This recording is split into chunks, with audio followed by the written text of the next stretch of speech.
Do you wanna build a snowman? Venga pues, vale. Oye, atiende qué pelazo. En cuanto termine de grabar, a la peluquería que me voy. Hola enfermos y enfermas y bienvenidos un día más a Lecturas Banfianas. Tercera parte de un triunvirato que os termina de dar la puntilla en plena economía. ¿Cómo va eso? Mira, Coco. Con este vídeo acabamos el repaso a todas mis lecturas de los últimos 2 meses. Ya sabéis que empezamos con Territorio Tankobon, con todas mis lecturas japonésidas, continuamos con Territorio Grapilla y hoy vamos con Lecturas Banfianas, el vídeo en el que recopilo todas esas lecturas en tomo. Y por supuesto hay un montón de cosas de las que hablar, así que vamos al temita. Comenzamos con Marvel y el tomo número 1 de una de las nuevas series recuperadas en el sello Marvel Collection de Panini. Factor X con la miniserie Madrox en este primer tomo y los 12 primeros números de Investigaciones Factor X. El buen Peter David, el divertido, el interesante, no el que ya no tiene nada que contar. Esta serie tiene gran reputación y la verdad es que me ha encantado. Cómic de mutantes, pero muy noir, muy detectivesco, mucho misterio, thriller, cositas siniestras de una de las mejores etapas marvelitas en general. Y además, de vez en cuando, tenemos la oportunidad de ver el dibujo de Ryan Sook, que siempre está bastante bien. Y por supuesto hay etapas marvelitas a las que el tiempo ha tratado mejor que a otras. Y aquí tenemos este recopilatorio del Veneno Protector Letal, que, bueno, fue la primera miniserie en solitario del personaje, que ahora va a estar terriblemente de moda gracias a la película. ¿Y qué queréis que os diga? Pues aquí tenemos un cómic noventero que recomiendo a fans, totalmente fans del personaje, nada más. Lo demás pues son hostias, personajes hipermusculados, tramas un poco pues absurdas en las que solo hay que pegar hostias y es lo único que vamos a ver. Y bueno, ya está, el interés es histórico. El personaje era muy popular en esta época, pero bueno, un argumento de este tipo yo lo considero simplemente de relleno en 2018. Bueno, típicas escenas de Mary Jane esperando a Peter con ropa súper cómoda, súper normal para estar en casa. Cuarto tomo recopilatorio de La Lobezna de Tom Taylor, arco argumental completo en el que Laura y Gaby salen un poquito de ese anonimato asesinesco que llevan y bueno, se introducen más en la comunidad superheroica mainstream. Como siempre, el guión es excelente, el cruce de Gaby con Masacre es excelente e hilarante, como todos los diálogos de Gaby siempre.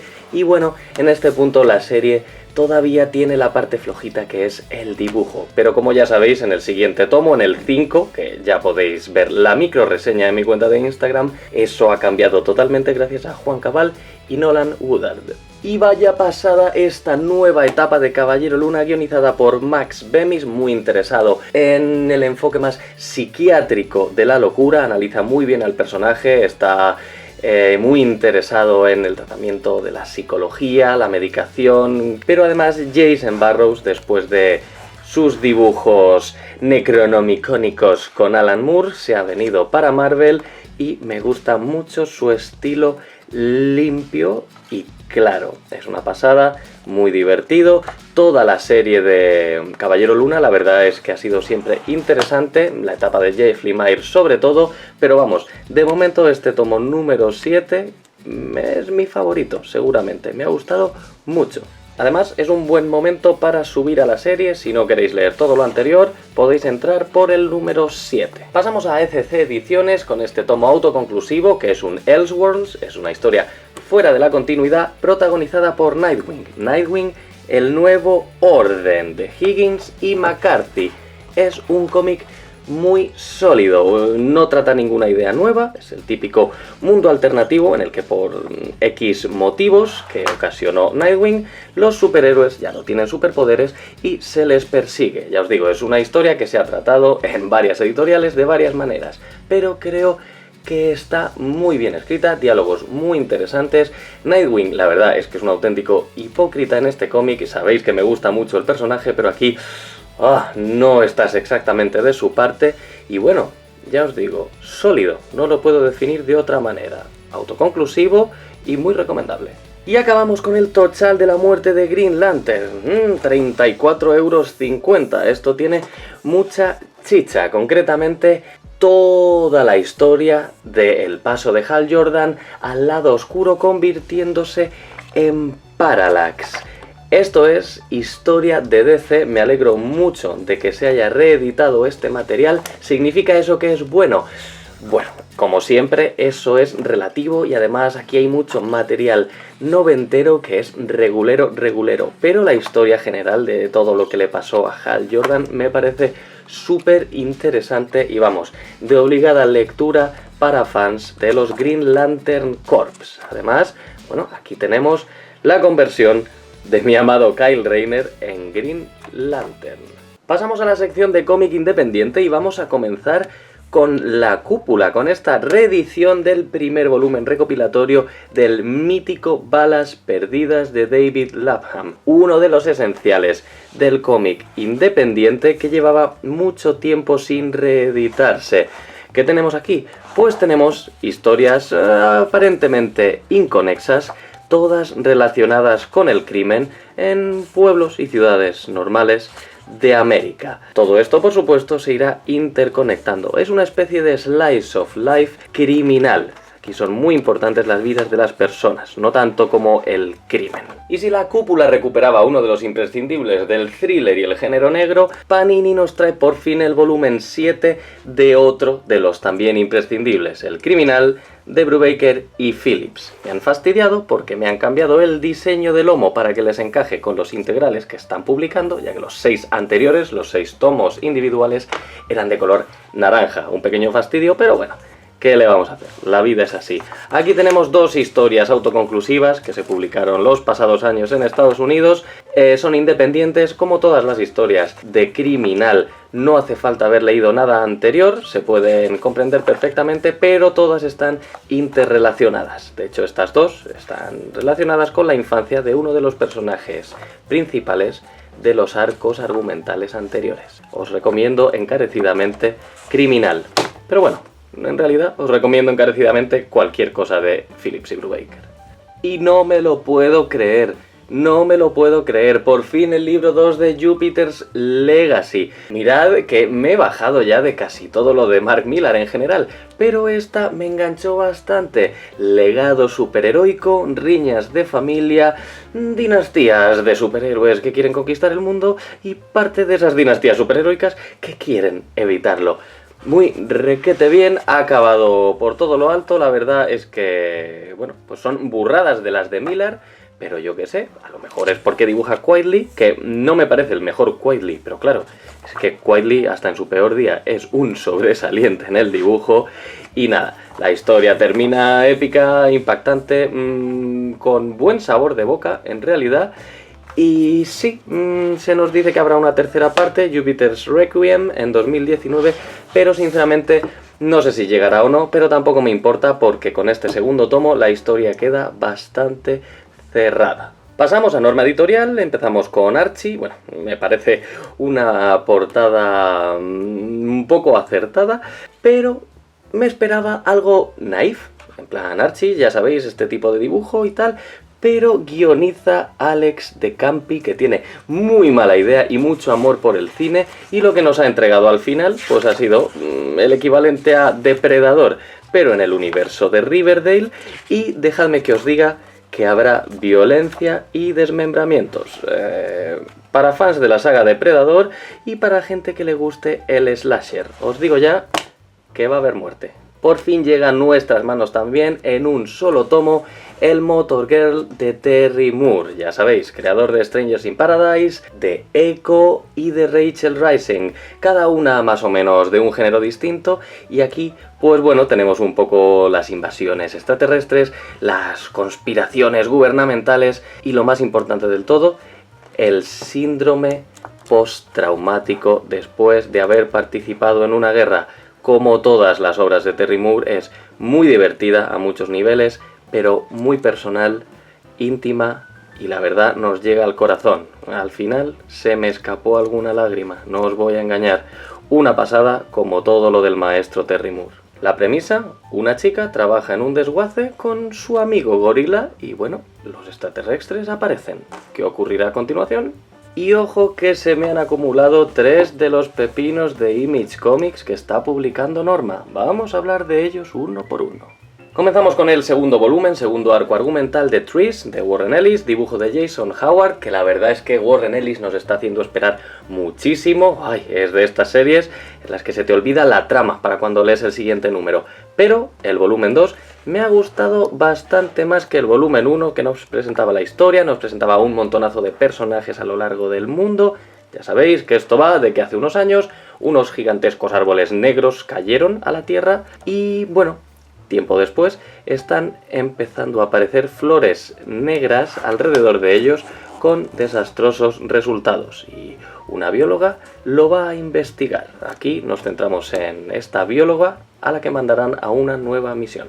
Y tiene una teoría de qué es lo que son los árboles. Injection, en este caso el volumen 3, es otra de las magníficas y cuantiosas propuestas de ciencia ficción de Warren Ellis. No avanza mucho la trama, la verdad es que este volumen 3 es más de lo mismo. Tenemos folclore mezclado con tecnología y exactamente qué es la inyección, en qué ha evolucionado la inyección en la que se vieron involucrados nuestros protagonistas, no lo sabemos, pero otro caso folclórico paranormal nos cuentan en este tomo. Y Clase Letal, que vaya por su 6º volumen, aunque mucha gente creía que había terminado, sigue también ofreciéndonos más de lo mismo. Violencia, drogas, sexo y muchas referencias musicales de los 80. Pues nada, tan entretenida y bestia como siempre, y que esto no acaba, que las burradas siguen. Nuestra escuela de asesinos sigue engendrando monstruos indeseables. Y para terminar la parte independiente os traigo 3 tomos recopilatorios de Dynamite Comics, en este caso los números 1, 2 y 3 de la etapa de Red Sonja, de Gail Simone y Walter Giovanni, que me regaló la señora con J. Aquí tenemos esta etapa completa y tenía mucha curiosidad por el personaje, porque sabía que Gail Simone lo había revitalizado. Por cierto, qué pasada de portadas de Jenny Frison. Sí, esto es espada y brujería, es rollo Cinmerio del de toda la vida, con un dibujo acorde a ese género, pero lo cierto es que el personaje de Red Sonja es interesantísimo, que el Simón la escribe muy, pero que muy bien, da algunos giritos bastante actuales a la perspectiva de una mujer bárbara luchando en este mundo tan bestia por sí misma. Y ya os digo, está muy guay y consigue que el personaje te caiga genial, tiene mucha carisma. Eso sí, bueno, tampoco riza el rizo ni nos sorprende sobremanera con las tramas. De momento no publicada en español. Y por cierto, si no sabéis por dónde subiros al personaje, porque es bastante complicado, tiene muchos volúmenes distintos, cientos de colecciones, esta es una especie de reboot. La parte de Gail Simone desde el número 1 de su andadura es un nuevo comienzo. Pasamos al cómic europeo y comenzamos una vez más por La Cúpula, con La Danza de los Muertos de Pierre Ferrero. Esta obra me entró muy bien por los ojos porque tenemos toda esta iconografía que es muy como, no sé, un poquito azteca, un poquito medieval. Está basada, incluso el propio título, en los grabados medievales de la danza con la muerte. Y la verdad es que estéticamente me parece súper interesante. Aquí un poquito cubista, geométrica, los muertos contra los vivos en un mundo medieval un poco fantástico. Y lo único que me ha fallado, porque estéticamente ya os digo que me ha gustado mucho, es que la trama es un poquito liviana. Está a mitad de camino entre el cuento normal y el libro de caballerías, pero al final, bueno, hay como mucho esqueleto fumeta por aquí, los muertos contra los vivos, un par de risas extrañas y bueno, todo muy surrealista, la verdad. Y ojo a esta delicia, La Reina Orquídea de Borja González, publicada por El Verano del Cohete. Es difícil de conseguir, pero bueno, a ver si imprime Borja unos cuantos más. A Borja ya le conocimos por uno de los cómics del mes de ediciones anteriores, que fue The Black Holes, y esta es una de sus obras anteriores, pero ya se ven los mismos temas. Estas jóvenes retratadas en épocas anteriores, con intereses un poco anacrónicos. Aquí tenemos un entorno muy Jane Eyre, muy mediados de siglo XIX, chicas en grandes caserones, pero hablando de música punk, leyendo cómics, y aquí tenemos también referencias al mundo de las hadas, todo un poco shakespeariano. No os puedo decir exactamente la trama porque es todo bastante onírico, como ocurría en The Black Holes, pero de verdad es que es una pasada y vamos, entras en este mundo de cabeza, es preciosísimo. Yo ahora mismo todo lo que saque Borja González me lo meto entre pecho y espalda. Pasamos ahora a dos propuestas muy duras, dos propuestas de guerra. La primera es El espíritu del escorpión, de Fernando Llori y Pablo Caballo, y con ellos vamos a la guerra de los Balcanes, o más correctamente a lo que pasó después, en concreto uno de los genocidas responsables de la masacre de Srebrenica. Una historia pues dura, oscura, con unas páginas bastante estilo From Hell. Si os interesa conocer un poco más las tragedias de guerra que han asolado Europa y más en concreto este terrible caso, pues bueno, aquí lo tenéis, la historia hay que conocerla y bueno, por desgracia cada vez que salen a la luz nuevas informaciones sobre cosas de la guerra de los Balcanes son estremecedoras.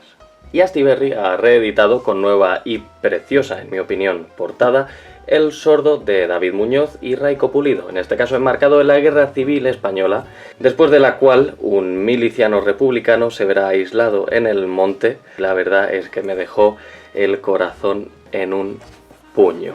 Un tebeo además mudo en su gran parte, como podéis imaginar por la trama, lo cual permite a Raico Pulido, bueno, esforzarse al máximo y dar el do de pecho en lo que a narración se refiere. Pasamos a La sombra de un hombre, otra de las reediciones de Norma Editorial de la saga de las ciudades oscuras de Schuiten y Pietersley. La anterior, que ya la reseñé, La chica inclinada, me gustó bastante, aunque bueno, tenía esos dejes rancios europeos de señor. Esta ahora también los tiene, pero eso no es un gran problema. El problema es que creo que la trama es mucho menos ambiciosa. Nos impresiona mucho menos el dibujo después de las virguerías y de la arquitectura que nos ofrecieron en la entrega anterior. En este caso, un hombre que está teniendo sueños y problemas para dormir por la noche acude a un médico que le receta una medicación que hará que su sombra empiece a adquirir color. Y eso, pues bueno, le emparanoiará y fastidiará bastante su vida, algo que no he terminado de entender por qué ha de ocurrir, pero vale. Un libro olvidado sobre un banco, de Jim y Mick, es un álbum europeo publicado por Planeta Comic que es bastante fresco para gente interesada en esos misterios literarios. En este caso, una chica joven que encuentra un libro en un banco con una dedicatoria que la obsesionará, le cambiará la vida y buscará al autor de la misma. Es una historia muy simpática, con dibujo luminoso, bastante entretenida, pero que creo que podría haber sido más ambiciosa en su resolución. Pero ya os digo, bastante guay. Para auténticos amantes de la lectura hay aquí mucho análisis de lo que significa para cada uno de nosotros un libro y el impacto que tiene en nosotros. Y finalizamos la sección de cómic europeo con dos nuevos álbumes de la deliciosa pero excesivamente cara línea de licencias Disney de Planeta Comic. Os hablé anteriormente de la, en mi opinión, maravillosa Mickey's Greatest Adventures de Louis Trondheim y Kera Midas, y ahora os traigo dos más: La juventud de Mickey de Tebo y Una misteriosa melodía de Kosei. Primero, por favor, llamamiento a Planeta Comic. Las ediciones son maravillosas. El contenido de casi todos estos álbumes es fantástico, pero al final solo se pueden comprar este álbum de 40 euros y este álbum de 35 los lectores veteranos de siempre. Y sí, esto es una lectura muy interesante para lectores veteranos, pero son cómics que podrían estar leyendo los niños. De verdad que son deliciosos y deberían tener acceso a ellos más personas. Y ya entrando en materia tenemos una de cal y una de arena. Por ejemplo, una misteriosa melodía me ha parecido flojito en casi todos los sentidos. La historia es muy básica, estamos en los años 20, Mickey es un guionista de Hollywood que escribe películas para Pluto, aunque bueno, todavía no se llama Pluto, y por una serie de catastróficas desdichas, pues acabará conociendo a Minnie. Esto es en realidad una historia de cómo conoció a Minnie. No me gusta la rotulación de este cómic. Me parece básica de más, muy sencillita la historia, para niños está bien, para adultos no tanto, y el dibujo, el color está bastante guay, pero en el resto de aspectos me parece, bueno, que me ha parecido que tenía bastante poco contenido. No así la juventud de Mickey de Tebo, que si la misteriosa melodía me parecía un poco como hecha a desgana, creo que Tebo se lo ha pasado como un enano haciendo este cómic. Viajamos a un hipotético futuro en el que un Mickey octogenario se encuentra con su sobrino nieto Norbert. Ojo, me ha gustado mucho la rotulación de este cómic. Aquí tenemos varios mini álbumes dentro de un álbum en el que el yayo Mickey le cuenta historias del lejano oeste y de carreras espaciales y carreras debajo del agua. Las aventuras la verdad es que son muy similares al Mickey Greatest Adventures, pero tenemos despliegues así, páginas dobles en cada uno de los álbumes. Son páginas muy lúdicas, a ver si encuentro una que me gustó especialmente. Por ejemplo, aquí están luchando contra Pete Pata de Palo y las viñetas van siguiendo linealmente lo que hace la máquina. Es una pasada. Ya os digo, el humor además es muy actual, tiene guiños recurrentes a lo largo de los mini álbumes que son muy divertidos y ya os digo, para jóvenes genial y para adultos tiene ahí una mordacidad bastante interesante. Me ha gustado mucho. Ay, perdonadme, esto se sale de lo habitual, no os estoy enseñando el cómic físicamente, pero es que se lo dejé a mi suegra para que se lo leyera, y lo tiene todavía ella. Así que os quería hablar de Cara o Cruz conviviendo con un trastorno mental de Lulubie, publicado por Norma Editorial. Sé que puede que la temática a priori no interese, pero me parece un cómic fascinante. Primero porque desde un punto de vista médico, social, humano, personal, es muy acertado. Desde un punto de vista autobiográfico, la autora nos cuenta su enfrentamiento con la ciclotimia. Nos explica qué es la ciclotimia, qué son los cambios de humor, qué son los trastornos bipolares. ¿Es lo mismo? ¿Son cosas distintas? ¿Cómo reacciona la gente cuando sabe que alguien lo tiene? ¿Cómo reaccionas tú mismo si lo tienes? ¿Cómo te tratan los profesionales médicos? Los propios profesionales médicos creo que encontrarán una buena guía en este cómic. Y ojo, no es autobiográfico y ya está.